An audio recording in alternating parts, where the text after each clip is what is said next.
Hello and welcome to the show. Daniel's computer is being as reliable as ever today, so let's hope it works this time. Anyway, what do we got today? We've got another challenge for you. We are going to be building improbable speedrun cars, or we have built them, and I hope that's what I call this video. I don't know yet. We're basically going to build some very silly cars, modify them and get them to hopefully well over 200 miles an hour. Now for this challenge we're going to try and keep the cars as close to standard as possible, in that we're only upgrading the engine. So the chassis, suspension, brakes, drivetrain, all of that is the same as it was when the car was made from the factory in whichever year it might be.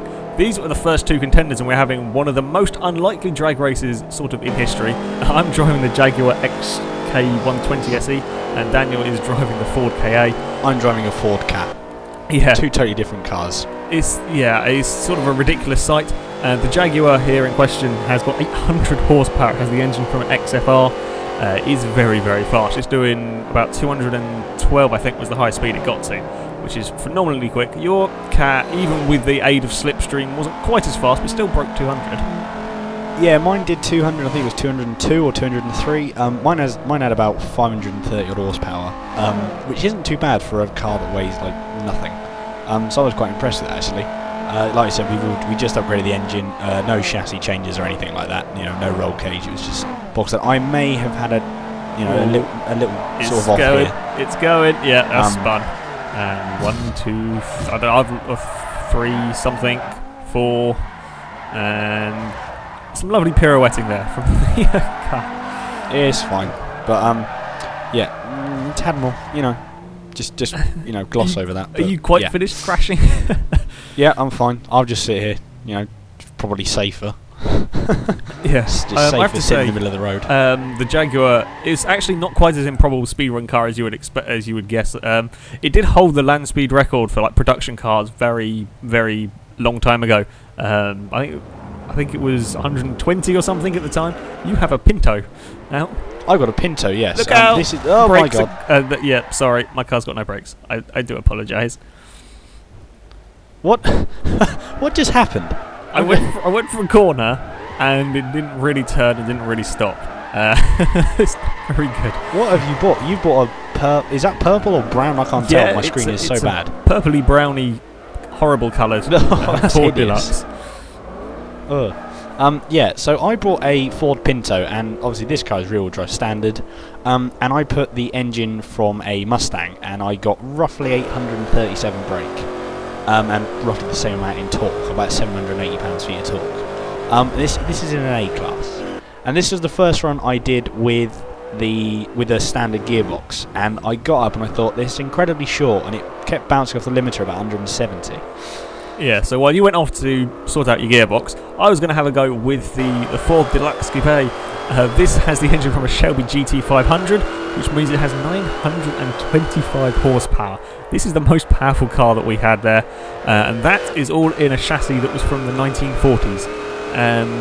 You can kind of imagine what this was like to sort of try and drive. As you can see there, it's already weaving all over the road. However, it has nearly, there we go, cracked 200 miles an hour. This is probably the most ridiculous of all the cars that we brought. This is still B class as well. It's by far the ugliest. Yeah, it is the ugliest. Yeah, despite the fact it's doing 202, 203 I think it might get to. Yeah, this is still a B class car. It is incredibly tricky to drive in a straight line.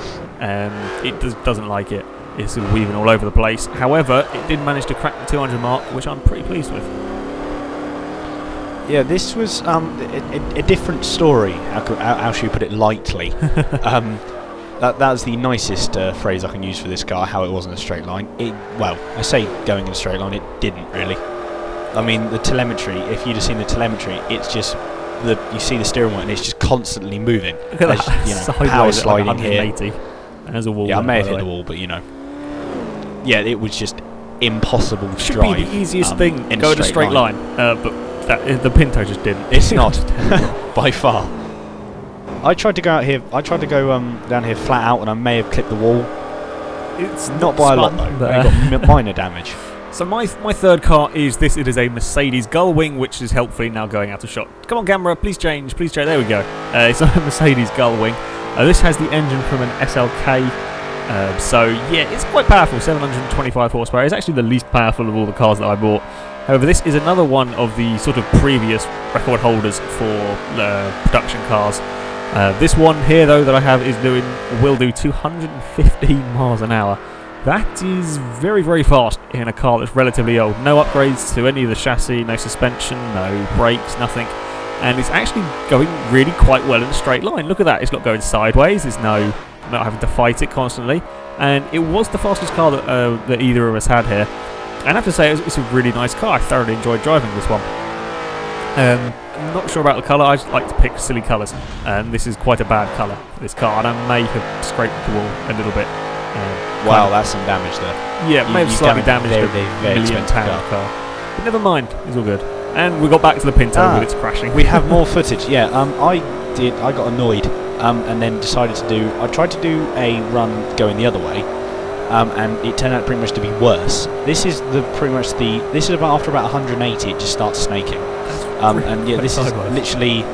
For a half a mile, or for a mile, this is my view. It was just going sideways, and you cannot stop it. Unless you stop the car, it does not stop. It will just keep going like that, or until you hit the wall and spin it and crash and burn and die. But yeah. I'm wondering why it's sort of doing that. I don't know. Did you have the differential, maybe, with that? Did you have a race diff in it? I don't know. I'm pretty sure I put a diff in it. Whether it's the tyres or something, comment. People must comment. It's got to be. I would have meant maybe. I don't know. I would guess maybe the tyres, because they're the original. I'm assuming they're still original tyres, so they definitely weren't designed to be doing 180 miles an hour. But yeah, that would probably be. You'll never get a Ford Pinto doing this in real life, and it was just it was insane. This is what I was doing. I was getting bored. Okay, there is many footages of Daniel basically just going sideways in a straight line, and I was trying to kill some time, and I ended up killing some tyres. Mercedes is quite good at donuts, I have to say. Yeah, this is more footage. Footage? What is footage? You're making up words now. That's how bad the Pinto is. Yeah, it's just now he's gone back to pirouette mode. Sixth run. Yeah, I can't speak. I'll just stop talking. It's probably easier, you know. But this is after my like 6th run, and I was just getting more frustrated with the car. Hello, finally we have my 3rd car. I can count. Yay. I got a Honda Fit, which is probably one of the most stupid names for a car in the world. This has got the aerodynamics of a fridge, but managed to crack 200 miles an hour. I was pretty damn impressed. What engine is that? I'm assuming that's like a Type R Civic engine, maybe. I think it's an Integra Type R with just lots and lots and lots of upgrades. As you can see, it's got like 580 odd horsepower or 590 brake. It's not. I mean, it's it's still powerful. 208 there briefly. 208. That is 208. That's not bad for a Honda. And it's front wheel drive as well. That's pretty impressive. Yeah, and it is front wheel drive. But look at the steering. Look. There was no apart from this bit. There is now. Back now there. You're going to spin it. Yeah. Now you've got a tank slapper, and there you go. That's all 3 of your cars you've managed to find a way of spinning. I take that. That was just from like repetitive strain injury from just trying to tame the Ford Pinto. That's all it was. But this is a sort of a bonus car. I wasn't going to show this because it didn't break 200. This is a Toyota Aygo with a Celica engine in it. Doing 192 miles an hour. That's pretty impressive. The reason why I'm showing this is here I hit some cones and it throws me off course. I didn't know hitting cones made you crash. Super cones. Yeah. That's what it is. I'm going to join you in the pirouetting. But yes, there we go. Some cones caused me to crash. Mine was more spectacular. To be fair, your KAs was pretty damn spectacular. But yes, there we go. We managed to break physics with cones messing up cars. I don't know, if you hit a cone at 190 miles an hour, does that make you crash? I just thought it would just disintegrate. I don't think it would disrupt the car that much, surely. I can't imagine it would be particularly good for the cone. But yes, that is it for this video, guys. So thank you very much for watching. As ever, if you have challenges you would like to see us do, leave them in the comment section and we will have a look through them and we will pick our favourites. However, until next time, goodbye.